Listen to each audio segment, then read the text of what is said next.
Hey everyone, what's up? In this video we are going to add background colors to our squares in our graphical user interface. So in the last video we added our icons, but the board doesn't look like a proper chessboard at the moment because it lacks the pattern. For example, this square should be dark, should have a dark background, and this should have a light background, and so on. We're going to do that, but before that I have to fix something first. It's something like a bug. I didn't notice it's in the last video because it didn't crash our program, but it's definitely something we should fix. So here inside this for loop, if you remember, we were creating the labels and associating the labels with actual square objects. But this for loop starts from the first column, the index 0, and goes to the 8th column. So when we look at that,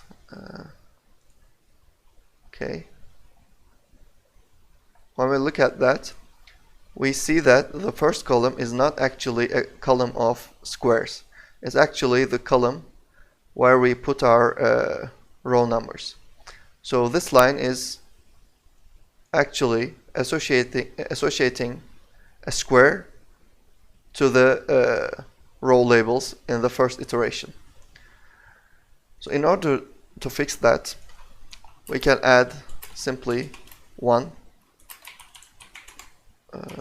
to those C variables,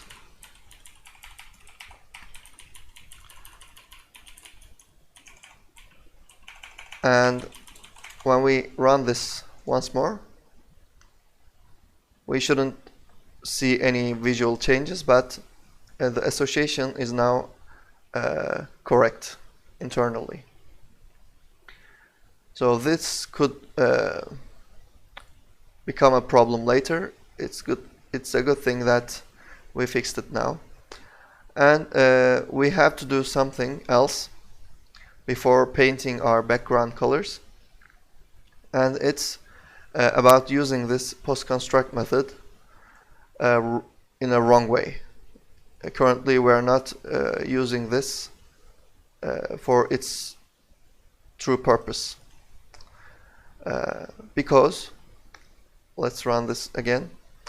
When we play the game, we of course move our pieces around in the board. For example, I can move my pawn from d2 to d4, for example, and the normal behavior is that the d2 cell should be empty and I should see my pawn in the d4 cell. In other words, the part should get updated when we make a move, when I make a move or the opponent makes a move. But the problem is this post-construct method only gets called once during the creation of the part. So this chessboard part is responsible for the chessboard view, and this method is automatically gets called whenever this part is constructed by the application. So this method can't update the locations of the pieces during runtime. In order to perform such updates, we have to use another method. So maybe you were wondering about this blank method annotated with the focus annotation. We're going to use this to update our view. So this annotation means that whenever a part gets focused, for example, when it is clicked, this method gets called automatically, and whatever you put here executes when this part is selected. And also this method can be called programmatically. For example, if I add a set focus call here at the end of our post construct method, this method will get executed even if I don't focus it with my mouse, for example. So let's add a simple statement here. Hello. So when we run this again, we should see the hello text because the post construct method called it explicitly. And if I remove this line, I can make this print by focusing myself. For example, when I click this, you see that the hello is printed again. So we are going to use this method to our advantage. We have to move this code block here, which sets the images on the labels to this method, so that whenever the locations change, the display also changes. So let me copy that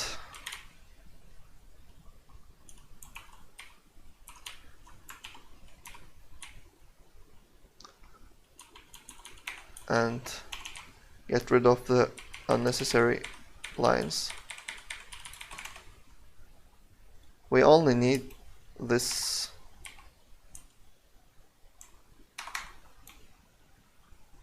something's wrong, I think.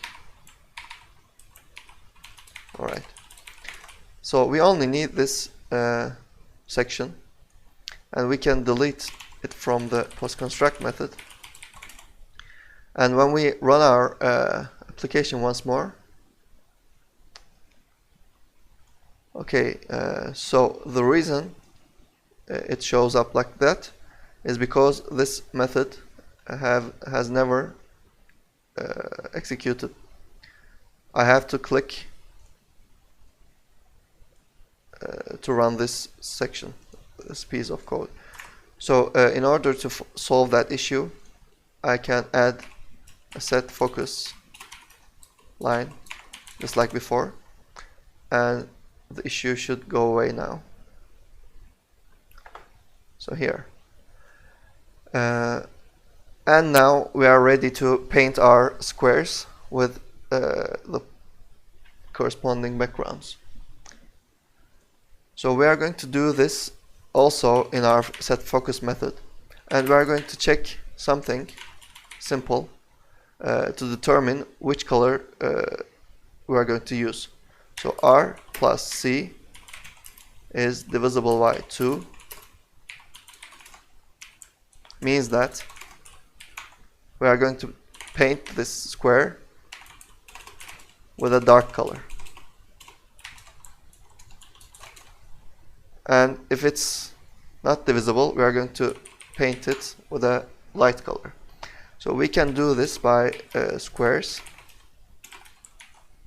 R C plus 1. So this plus 1 comes from the same reason here. We don't want to paint our row numbers. Set background display get default, get system color, and SWT color dark gray. And here white.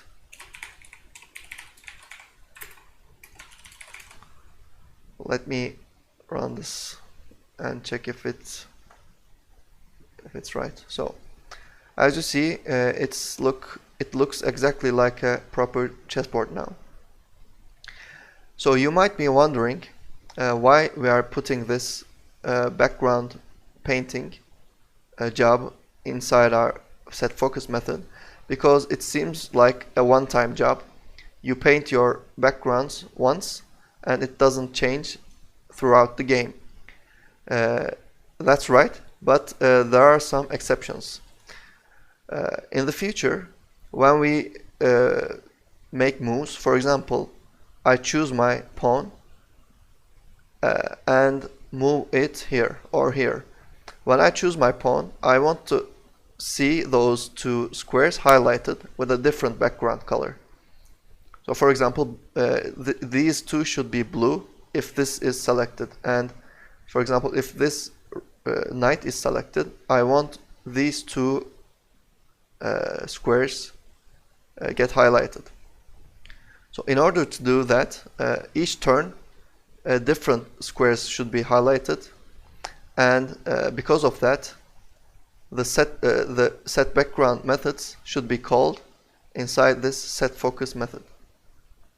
Of course, we are going to modify this section in the future, but I'm sure you understand now the reason that we are putting this section inside the set focus method.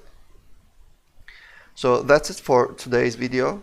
We are going to add new features in the upcoming videos. So see you later. Take care.